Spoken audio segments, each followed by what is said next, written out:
Hey there, welcome to the show. Just going to do a quick rundown on a couple of things. I just wanted to get a update to you guys before the day left out. So I'm just going to roll a quick intro, but the key here is we're living off the distribution channel now. What does that mean? Can the stock market hold up? I'm pretty sure the economy will not hold up in that case, but you know, we'll talk about a couple of things. I've been saying for a while. Um, I'm not really that.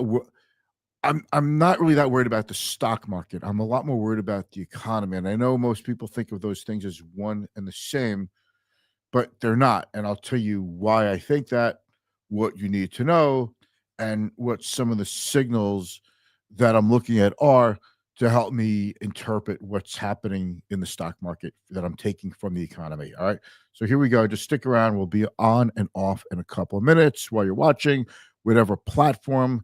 Please give us a thumbs up if you have any questions on, if you're watching on Facebook or LinkedIn, please give me a thumbs up and I will see your comment, whether if you're watching the live stream or the replay, and I will get back to you. And I love hearing from you. Here we go.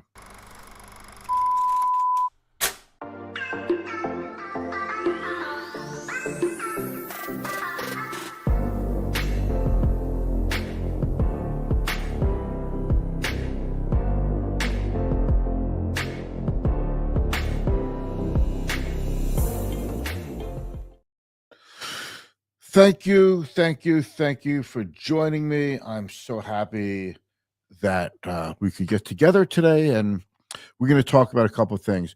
We're living off the distribution channel. So, what exactly does that mean? It basically means that ports, LA, Long Beach, California, Newark have been really, really busy taking products in to get under or to get ahead of massive tariffs. Now we're seeing tariffs, 10% tariffs across the board for all countries. The reciprocal tariffs were delayed for 90 days.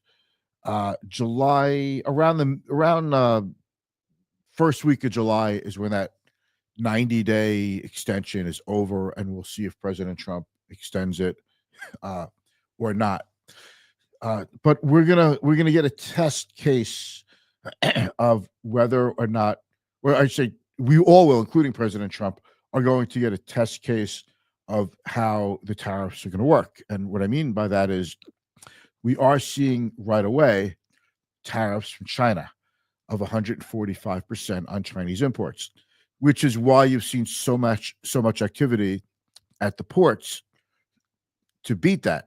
But we're no longer able to beat that. Ships that are coming now, anything that comes off the ship is subject to 145% tariff. Now, I forgot the word, but the name of the term. But there are warehouses at the ports where companies could take their stuff. Ships could unload their merchandise, their cargo merchandise. They could unload their cargo, put it in these warehouses, and they don't have to pay the tariff on those until the products move out of those warehouses. I could see that as being a step where President Trump could say, well, all the stuff in those kinds of warehouses, those could come out, without the 145% tariff. At least as a short-term boost to get some inventory back in the channel. But I keep saying channel and distribution channel, logistics. And here's what you need to know. Think of it this way. Products come off a boat. They go into a warehouse. They go into trucks. And these trucks take these products all over the country. They take them to Walmart. They take them to Targets. They take them to Amazon fulfillment centers, all over the place. Every store you can think of, one way or another. Pretty much everything is going on a truck after it was on a boat. Some stuff goes on the train. The train is good for moving things across the country, like heavy, bulky things like big amounts of propane, big amounts of gasoline, and coal, iron ore, cars, that sort of thing. But everything moves from ocean to truck to retailers to you. And in that truck distribution channel till it gets to the store, that's called the distribution channel. Okay. And as stuff in the front end coming off the boats stops, there's nothing else to take the place of the stuff on the back end of the distribution channel coming in now. So we're living off of maybe a month supply of stuff, of things that are in the distribution channel. And as fewer and fewer things get unloaded off of boats, in particular from China, it means fewer things are replenishing the front end. Let's say, call it the mouth of the distribution channel. So the time you get to the end where the distribution channel, what's the opposite of mouth? Is where it gets pooped out. There's nothing coming in. So we're eventually, the bolt is moving across the snake, so to speak, and eventually it's going to run out. And that could happen in a week or 2 weeks for some goods, 3 weeks or 4 weeks for other goods. And it depends on how long companies bulk up and save stuff in advance. So a lot of companies bulked up. So on the retail level, we're not seeing it. Like, people walking around saying, where's this pain? Where is this, empty shelves everybody's talking about? Nothing's happening. Everything's fine. Personally, I went to Costco this past Friday evening after work, and everything I would have wanted is there. And, there does it from paper towels to toilet paper to food, whatever you want. You had no trouble getting it. We'll see how that goes. The big retailers like Costco, Walmart, they are well positioned according to analysts to weather the storm, and they were able to bring in a lot of stuff so that they could keep their warehouses and their stores full. But everyone else can't do that. So, you'll start seeing that. You'll start to see shortages of things and higher prices of things. There are certain things that we can't make here. Now, if you want to put a tariff on something to be competitive, because if we make a product here and the same product is made in China but for a lot cheaper, a tariff could help level that playing field. But what if we don't make coffee here, or mangoes, or avocados? 99% of all toaster ovens, for example, are made in China. We don't make these things here. So it's not like we're helping our own homegrown manufacturers make these products. We're just paying more for it. Sure, the country that makes these products and sells them to us is also going to get hurt, because as the price goes up, the demand goes down. So they'll get hurt. But it's not creating any new value. It's not like, you're going to snap your fingers, we're going to start making, household appliances overnight. These things take years to make, to build these factories. And what if the tariffs go away?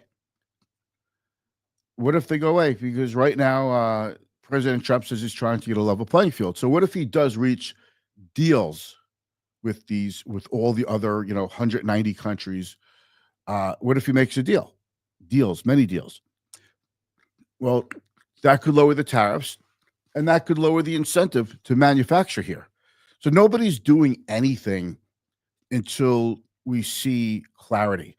Now, just today, another tariff was put out via Truth Social, Trump's social media platform, that said, we are now putting 100% tariff on imported movies, movies that are filmed outside of the country. If you want to bring the film into the United States, it's 100% tariff. From what I can't tell. I read and nobody could tell me. Does that mean you pay as a ticket holder for the movies? Does the importer of the studio pay? It's tough to say, but it's 100% tariff on movies. So it's over 100 tariff policies now. And President Trump has only been in office for about 105 days. So this is basically a tariff a day process. So no one really knows, or it's hard to figure out what tariffs are in place now, which ones are not in place now, which ones we thought were in place, but they were changed. And it's getting extremely difficult to keep up with all of these tariffs. And that's causing confusion for businesses, for investors, for consumers. Uh, I'll tell you a couple of things from my contacts. I have a friend who owns, he runs catering facilities for a big catering company that owns a bunch of catering style places. They own a bunch of restaurants on Long Island. He says that they're booking a lot of weddings in advance because people are hoping to be ahead of uh, because, because people are hoping to be ahead of the tariffs. Another friend of mine is in the printing and promotional goods business and signs business. And he says that they're ordering stuff in advance, but they're going to start telling their clients to expect higher prices and they better order far in advance to get their products. Another friend owns and operates 50 trucks at the port of Newark. And what he tells me is right now business is booming, but they expect a sharp slowdown in the coming weeks. These are people who are on the front line. These are business owners. All right. Now, I wouldn't say I'm on the front line. I'm big on news. I study a lot of things, but the market's holding up pretty good. So I'm talking about the tariffs, and what we're living on is the distribution channel. And I wanted to explain that to you. Now, how do stocks do? Stocks dipped the last time tariffs were put in place during President Trump's first term, Trump 45. And, they dipped, but then we had a recession. Then things came back. The Fed pumped a lot of money into the economy. Supply chains took a while to be repaired, but they got repaired. Took a couple of years, and it changed the calculus. Things were doing okay. I'm not saying they were perfect. Fact is, the last year of Biden's presidency, the United States had to borrow $2 trillion more than it took in terms of tax revenue, to keep the economy going. So we had to borrow a lot of money to keep the economy strong. So it was a pretty good economy by most measures. I mean, if you're an individual and you lost your job, or you tried to switch jobs and you couldn't find a suitable replacement to get a higher pay, what have you, yeah, in your case, that's true. You're not doing so well. Or if you're living paycheck to paycheck, your net worth is going down because of inflation, because your wages aren't keeping up with inflation. And if you don't have money in the stock market, or you don't own a house, then you're falling behind inflation. So yes, there's a lot of people who did not keep up.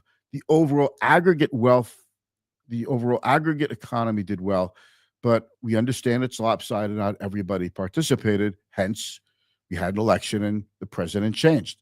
So that's kind of my political analysis in a very little nutshell, a very teeny tiny nutshell.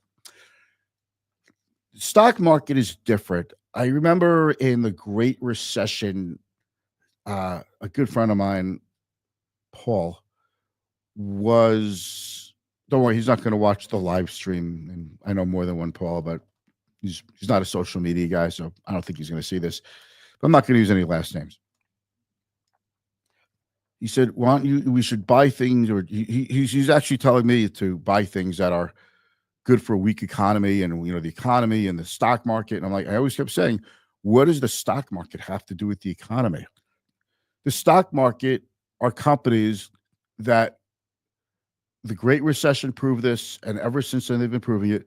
The stock market is dominated by a handful of technology-oriented giants that actually improve their lot when we go into an economic slowdown or a recession. Because companies will spend more money on online/digital advertising. It's good for Google. It's good for Facebook. By the way, Facebook's earnings came out. They were spectacular. Google's earnings came out. They blew the cover off the ball. Well, they knocked the cover off the ball, or you could say they blew the doors off with their earnings. Netflix has been doing extremely well. So these companies consistently for the last 15, 20 years improve their lot when the economy does worse. And since the stock market is a market of individual stocks, and the stock market is dominated by the biggest companies like Walmart and Home Depot, whose CEOs can actually go to the White House and get the actual ear, the time, in-person time of President Trump, you know, big companies have a huge edge in this tariff war. The tariff war is going to hurt the smaller businesses, but the big businesses will continue to do well, and they will continue to have the positive favor of investors. So I'm not so worried about the stock market. So yes, look, there will be bumps in the road. Stocks will go bump. We'll have bear market still, but the market will recover. The economy, though, is going to change in significant ways, as it always does after a correction, after a recession. It always does. And every time it does, it is jump started. Again, internet technology. It's going to jumpstart, or it's already jump started, but it's going to speed up the adoption of artificial intelligence and using fewer employees. Factories of the future are going to use fewer people. They're going to be clean, sterile environments of computers, robotic arms that could think for themselves using artificial intelligence. That's the factory. Uh, that's the factory of the future. Okay, so the stock market could hold up. I want to show you a couple of headlines and see if I could get these on the screen. One of the things I like to do is go over some of the headlines and see if I could put these up here. Bear with me for a second. This is going to be important. All right. Let's see if we could share the screen. Okay, we can do it. Sometimes the technology is a little iffy. All right. Let's start by this one. These are some of the clues that I'm looking at. Ford suspends 2025 guidance amid $2.5 billion tariff impact. They've outlined a couple of ways that they think they could mitigate the effect of tariffs. But you're seeing a lot of companies come out with announcements like this. You might see buybacks suspended. You might see dividends halted or cut. Okay. Barbie parent Mattel pulls annual forecasts, will hike prices, so the price of dolls are going up. All toys were going to go up because toys are made in China. All right. And then we spoke about the tariff on foreign-made movies. But Trump this came out at 2:15 today. Trump said yesterday that we're going to have 100% tariff on movies. And today he says he asked Trump to ask Hollywood studios if they're happy with 100% foreign film tariff idea. And that's part of the problem. So another tariff, and he's asking the industry that he's trying to help with their opinion is. And this is part of the problem where usually you do ready, aim, fire. Trump seems to do ready, fire, aim. And it doesn't feel like the effects of these policies are thought out other than a quick Truth Social post and, an emotional rage at that particular moment. We have no trade with China. Think about this: 145% tariff. So if a product comes in from China, $100, okay, not only are you going to have to pay, it would be like this: for China to absorb that, they would have to give you the product for free, the $100 product for free, plus pay you $145 cash on top of that. I don't think that happens. I don't think there's any way China could absorb that. They're cutting back drastically on factory output there as well. They're going to try to develop their own internal economy and their own consumer market. But just like us, to get off of imported goods, it's going to take China years and years to get their own population to buy all this excess capacity to turn that country into a country of consumers, while they're having a demographic bomb going off because their population is so old and it's rapidly shrinking. So no one benefits from this. There are some global economic trends that will slow down. There were some good trends that will slow down. There were some things that will be hastened, like what this is going to do to the economies of advanced age countries like Germany and China and Japan. So it's tough to find good things about it. Warren Buffett announced his retirement from the CEO position of Berkshire Hathaway this weekend.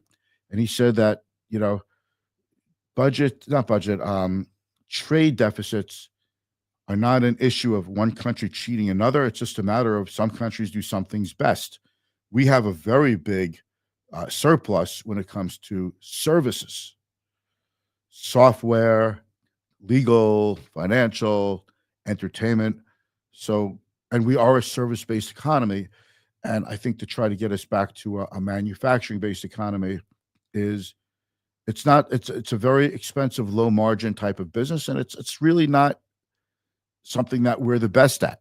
We're the best at intellectual capital. Okay, so we could go on and on about this, but the point is, I think the economy could take a big hit, but I think the stock market will bounce around. We could see it retest its lows, but then it'll come back, and I think we'll be fine. So investors, I think, could keep investing and be confident that the U.S. stock market is still a really good place to grow their wealth over time. I hope this helps. Thanks so much for listening or watching.